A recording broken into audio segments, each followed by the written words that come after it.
This is Still Sleep Stories. The map room.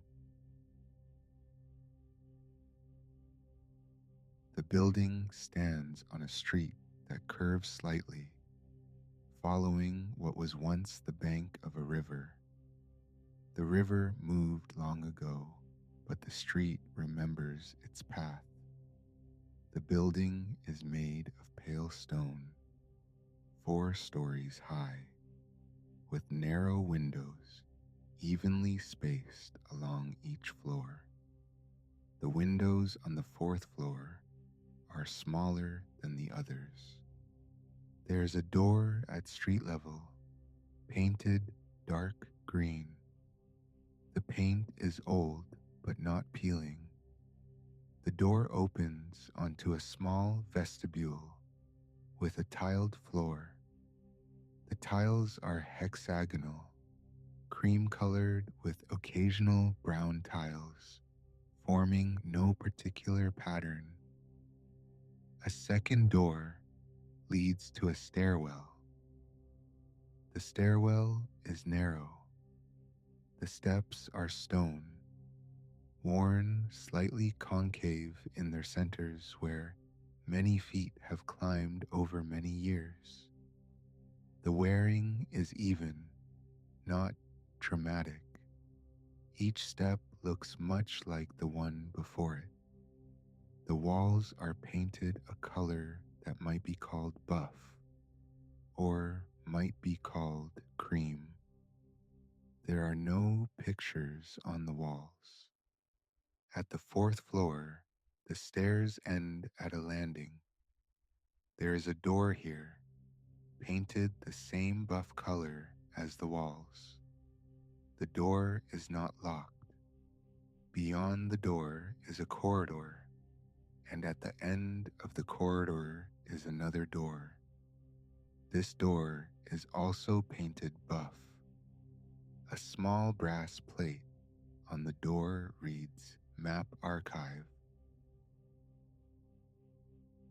The map room is long and narrow, with windows along one wall. The windows face north, so the light that comes through them is steady and even, not bright. The opposite wall is lined with flat wooden cabinets, the kind made for storing large sheets of paper. There are 20 cabinets in total, each with 12 wide, shallow drawers. The wood is oak, darkened with age and use to a warm brown. In the center of the room is a long table. The table is also oak, and its surface is smooth. There are 6 chairs around the table, though rarely does anyone use more than one. At one end of the table is a brass lamp with a green glass shade. The lamp is not turned on because the daylight is sufficient. The room is quiet. The street below is not a busy street, and the windows, being old, are thick. Sounds from outside reach the room as something less than sounds. Suggestions of sounds, perhaps. A car passing is a soft rush, barely noticed. Voices from the street are murmurs without words. On the table, someone has left a folder.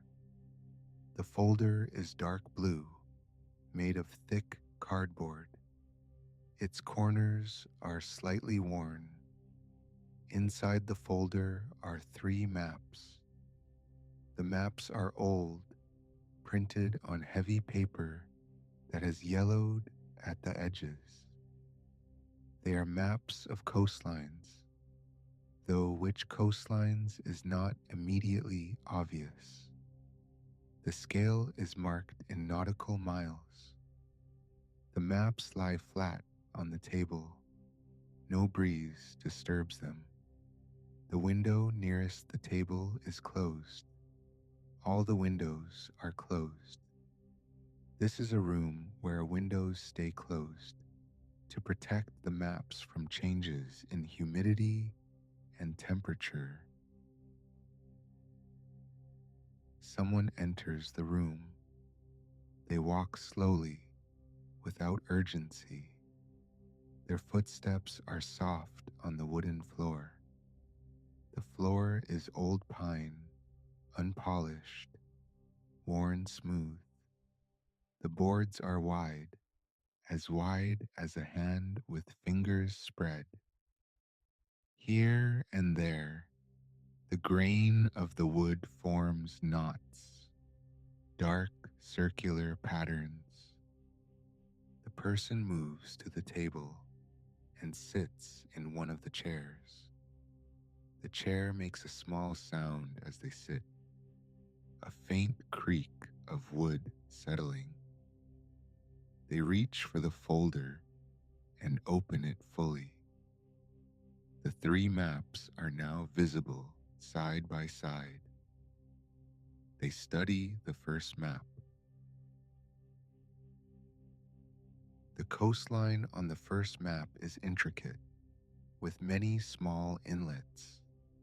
Each inlet is drawn carefully, the line following the land precisely. The cartographer who made this map works slowly, noting each curve. There are numbers scattered across the map, indicating depths of water. The numbers are written in a small, neat hand. Near the shore, the numbers are small: 2, 3, 5. Further from shore, they grow: 15, 20, 30, 40. Small symbols mark rocks and shoals. The symbols are simple: a small cross for a rock, a dotted area for a shoal. There are many symbols along this coast. It is, or was, a treacherous place for boats. Several place names appear on the map. The names are in a language that uses familiar letters, but arranges them in unfamiliar ways. Port names, most likely. The ink used for the names is the same dark brown as the ink used for the coastline. In the corner of the map, very small, is a date: 1883. The person at the table looks at the map for a long time. They are not reading it exactly, nor studying it for information. They are simply looking, letting their eyes follow the coastline, noting the inlets, the symbols, the numbers. It is a restful activity. After some time, they turn their attention to the second map. This map shows a different coastline, though at first glance it seems similar. There are inlets here too, and depth markings and symbols for hazards. But the scale is different. This coastline is drawn in greater detail. What was an inch on the first map is 3 inches on the second. With this larger scale, more features are visible. Individual buildings are marked near the water's edge. Small squares represent houses or warehouses. A few have names beside them, but the writing is too small to read without leaning close. The person does not lean close. They continue to look at the map from a comfortable comfortable distance. A lighthouse is marked on a small promontory. The symbol for the lighthouse is a small circle with radiating lines. Next to it, the notation reads, Lieutenant Flasher, W 15 seconds. A white flashing light. One flash every 15 seconds. The lighthouse stands at the entrance to a harbor. The harbor itself is drawn with great care. The curves of the breakwater, the positions of piers, the channel marked with dotted lines to show where ships should enter. In the harbor, tiny numerals indicate depths. 9, 8, 7, 8, 9, not deep water. This was a harbor for smaller boats. The person's eyes move slowly across the map. There is no hurry. The map has been here for many years, and it will be here for many more. There is time to notice everything and no need to notice everything at once. Around the harbor, roads are marked as thin parallel lines. The roads connect the buildings to each other and to the interior, away from the coast. Where the roads go is not shown. The map ends a short distance inland. Maps show what they show, and nothing more. The third map is larger than the other two. When unfolded completely, it extends beyond the edges of the folder. The person carefully unfolds it, smoothing it flat with their palms. The paper makes a soft sound, barely audible, as it settles. This map shows an even smaller area in even greater detail. It is a map of the harbor itself, drawn as if seen from directly above. Each pier is shown, each mooring, each building along the waterfront. The scale here is large enough that the buildings are drawn not as squares, but as shapes, showing their actual footprints. One building is L-shaped. Another is a long rectangle with a smaller rectangle attached to one side. A third is almost square. Each has a number beside it. The numbers correspond to a key at the bottom of the map. 1. Harbor Master. 2. Customs House. 3. Warehouse, General. 4. Warehouse, Cold Storage. 5. Chandlery, and so on. The person reads through the key slowly. There are 18 numbered buildings. By the end of the list, the buildings have become specific. 16. Office of the Marine Surveyor. 17. Sailmaker. 18. Shipwright. Repairs. Light comes through the windows, the same steady northern light. It falls across the table, illuminating the maps without glare. The shadows in the room are soft. They do not have hard edges. The shadow of the chair falls on the floor. a dim echo of the chair itself. Time passes. It is difficult to say how much time. The light does not change noticeably. The room remains quiet. From somewhere in the building, a pipe creaks softly as water moves through it. The sound is brief and does not repeat.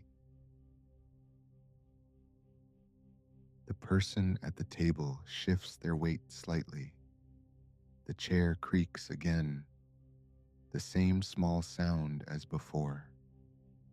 They look again at the first map, then the second, then the third. The coastlines, the harbors, the buildings, all of it drawn with care, all of it still, fixed on paper. There are other maps in this room, many other maps. The flat cabinets along the wall hold hundreds of them, perhaps thousands. Each drawer is labeled with a small brass frame containing a card. The cards are written in the same neat hand. Baltic approaches 1870 to 1890. North Atlantic surveys 1885 to 1895. Mediterranean harbors 1875 to 1900. The labels are very specific, yet also general. They describe contents by region and date, but not by individual map. To know what is in a drawer, one must open it. The person rises from the chair. The movement is slow, without sudden energy. They walk to the nearest cabinet and pause before it, reading the labels on the drawers. The labels are arranged in alphabetical order by region, then in chronological order by date. They select a drawer, it does not matter which one, and pull it open. The drawer slides smoothly on wooden runners. Inside, maps are stored flat, separated by sheets of thin tissue paper. The tissue paper is translucent, and through it, the dark lines of the maps are faintly visible. The person lifts the first sheet of tissue paper and folds it back. Beneath it is a map. This map shows a river delta, the river splitting into many smaller channels before reaching the sea. Each channel is drawn in the same brown ink as the coastal maps. Between the channels are islands, flat land barely above water, marked with symbols for marsh grass and reeds. Numbers on this map indicate not depth, but elevation. The numbers are all small: 0.5 meters, 1 meter, 0.8 meters, 1.2 meters. Low land, land that floods when the river is high, land that becomes mud when the tide is out. There are no buildings on this map. A few features are marked: reed bed, salt marsh, sandbar. But mostly the map shows the channels, the islands, the water finding its way to the sea. The person looks at this map for a time, then carefully replaces the tissue paper over it. They close the drawer slowly. It makes a soft sound as it settles back into place. They open the drawer below it. More maps, more tissue paper. The first map in this drawer shows a coastline that is almost straight, with few features. A beach, most likely. The contour lines are far apart, indicating a gentle slope. The depth increases slowly as one moves from shore. 1 meter, 2 meters, 3 meters, 4 meters. The numbers are evenly spaced. Along the beach, at regular intervals, small symbols mark something. The key at the bottom of the map identifies them. Observation post. There are 12 such posts along this stretch of coast, each one exactly 2 kilometers from the next. The person studies this for a moment, then replaces the tissue paper and closes the drawer. They return to the table and sit again. The 3 coastal maps are still there, still open. The person looks at them again, as if seeing them for the first time, though they have already looked at them for some time. The coastlines are still intricate. The harbors are still carefully drawn. The numbers still mark depths and elevations. Outside the window, the light has changed slightly. It is still the same even northern light, but perhaps a bit softer now. Afternoon light. The shadows in the room have not moved noticeably, but they are present, quiet companions to the furniture and the maps. The person's hands rest on the table, near the maps but not touching them.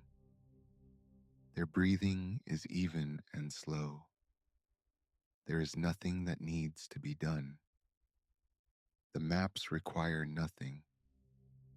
They exist as they have existed, recording coastlines and harbors and depths of water.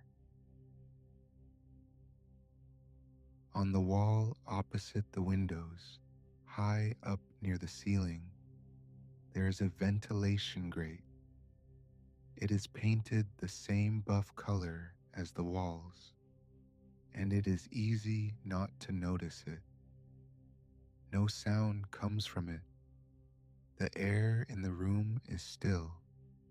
The table is long enough that 6 people could sit around it comfortably, though only one person sits there now.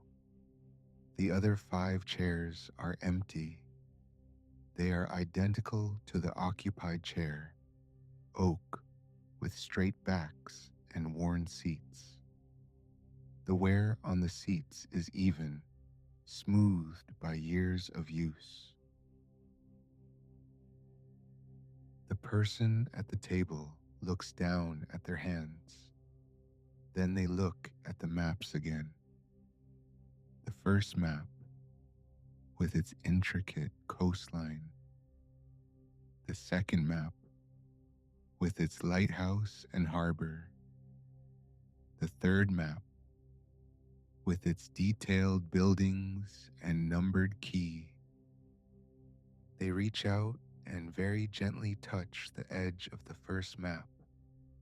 The paper is thick and slightly rough, the texture of old paper, handmade perhaps, with fibers visible if one looks closely. The person does not look closely. They simply let their fingers rest on the edge of the paper for a moment, then withdraw their hand. The maps remain as they were. Everything remains as it was. The room, the table, the chairs, the cabinets, the windows, the light coming through the windows, the quiet. Time continues to pass. The light continues to soften so gradually that the change is imperceptible from moment to moment. Only by remembering what the light was like earlier can one sense that it has changed at all. The person sits without moving much. Occasionally, they shift their weight. Occasionally, they blink. Their breathing continues, steady and slow. There is no sound to it. On the table, the brass lamp sits unlit. Its green shade is dusty, very slightly. Not dirty, just bearing the fine layer of dust that settles on things in quiet rooms where windows stay closed. The lamp has not been used today and may not be used. The daylight is sufficient. The folder that held the three maps lies at the edge of the table, its dark blue surface blank, except for the wear at its corners. It is empty now, having given up its contents. It waits patiently to receive them again.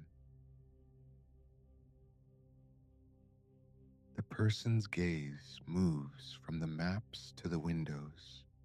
Outside, there is a sky. The sky is pale, not vivid. It is the color that skies have on days when there are thin clouds spread evenly, neither breaking for sun nor gathering for rain. An in-between sky. Across the street from this building, there are other buildings. They are similar to this one. Pale stone, narrow windows, 4 or 5 stories high.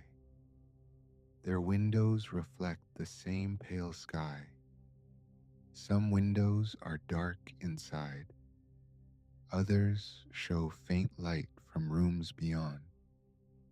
None show movement. The street itself is visible from this angle, though only partially. A section of pavement, a curb, the edge of the street. The pavement is gray. The curb is paler gray. The street is darker gray. These colors do not change. The person turns their attention back to the room. The cabinets along the wall stand in their row, silent and still. Each cabinet is exactly like the others, though small variations exist if one looks closely. The grain of the wood differs. One cabinet has a slightly darker finish. Another has a small scratch on its side, barely visible. These are not important differences. The drawers in the cabinets are all closed now. Inside them, the maps rest flat, protected by tissue paper, waiting. They are always waiting, That is the nature of archived things. They wait. The person stands again, slowly. They walk along the row of cabinets, not opening any more drawers, just walking. Their footsteps are soft.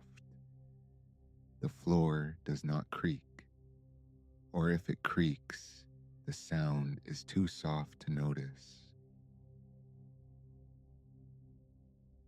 At the end of the room, they stop and look back. The table with its maps, the chairs, the windows with their pale light. Everything is where it should be. Nothing is out of place. They return to the table. They sit again in the same chair. The chair makes the same small sound of settling. The person looks at the three maps once more. The coastlines are there, with their inlets and headlands. The water depths are marked. The harbors are drawn. The buildings are numbered.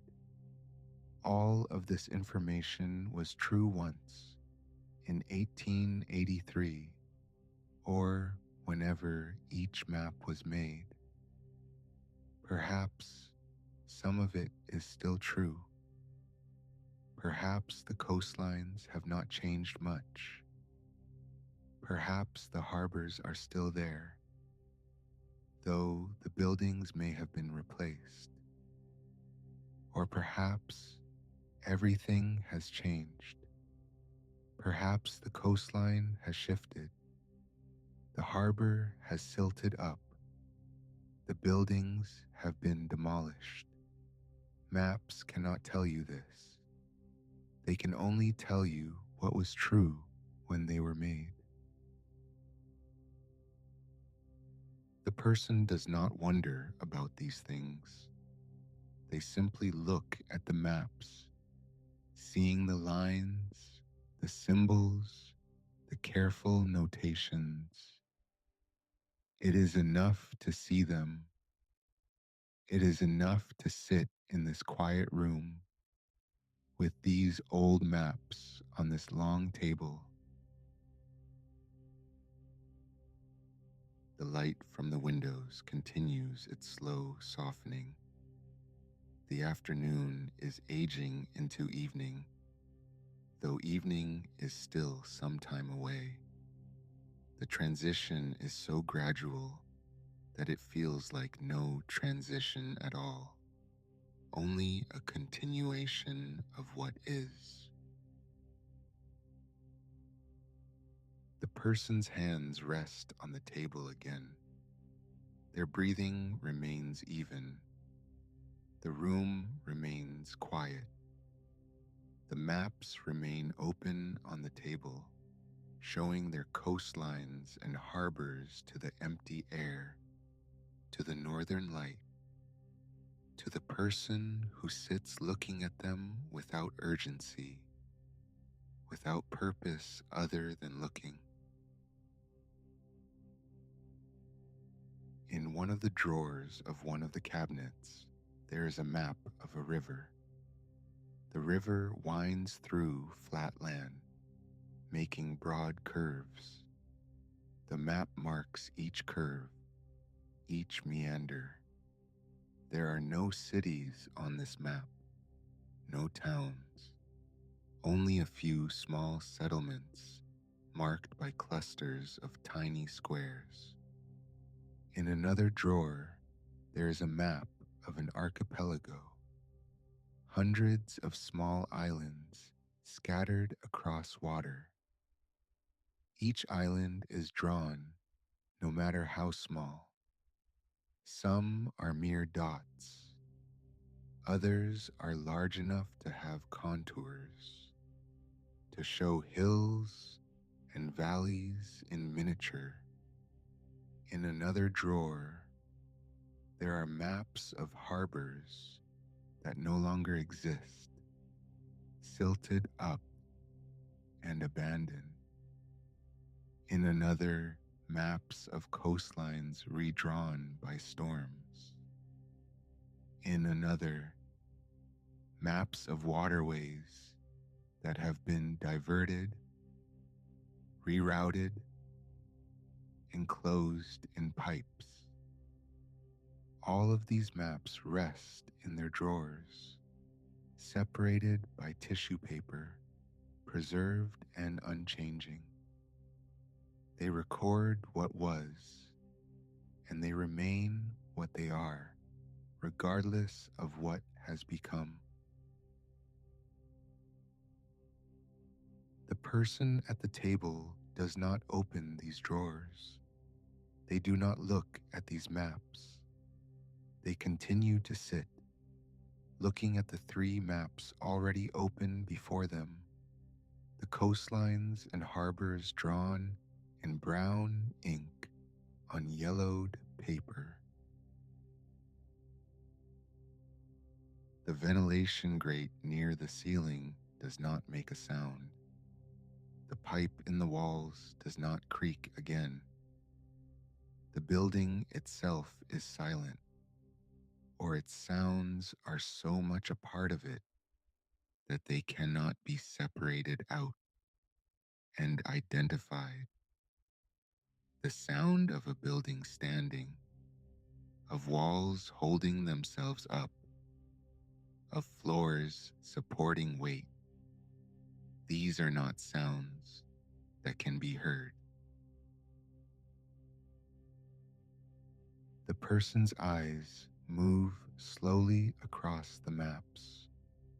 They follow a coastline from north to south, noting each inlet, each headland. They trace the line of a harbor wall.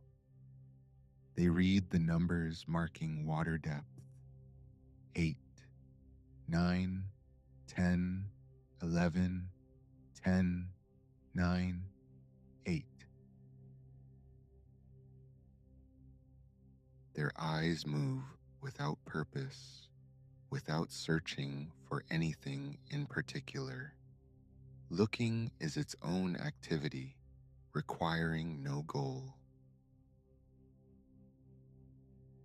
The chair holds the person's weight. The table holds the maps. The floor holds the table and the chairs and the cabinets. The walls hold the floor. The roof holds the walls. Everything holds everything else in place. Time has passed, though how much is uncertain. The light continues to be light, though softer now. The quiet continues to be quiet. The room continues to be the room it has always been. The person sits. The maps lie on the table. The cabinets stand against the wall. The windows show the pale sky and the buildings across the street and the section of gray pavement visible from this angle. Everything is as it is. Nothing requires changing.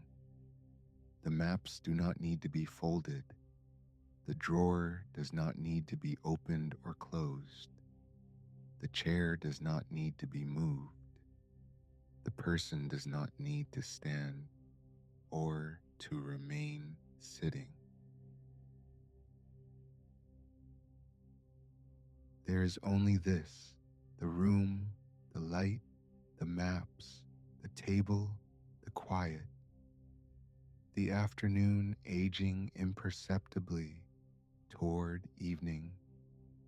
The steady northern light softening by degrees too small to measure. The brown ink on yellowed paper, lines describing the shapes of land and water. The person's breathing continues, even and slow. Their hands rest on the table. Their eyes are open, looking at the maps, or looking at the table, or looking at nothing in particular. The room holds all of this: the person, the maps, the furniture, the light, the quiet. It holds it all without effort, the way a room does, simply by being a room, enclosed by walls and floor and ceiling, containing what is placed within it. And the maps remain open on the table, showing coastlines and harbors, showing where land meets water, showing depths measured in meters and fathoms, showing the work of cartographers long gone, showing lines drawn with care and patience, showing what was known, what was measured, what was recorded, lines on paper, paper on table, table in room, room in building, building on street, street following the curve of a river that moved long ago.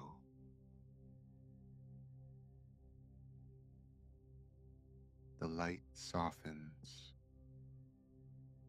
The quiet continues. Everything remains.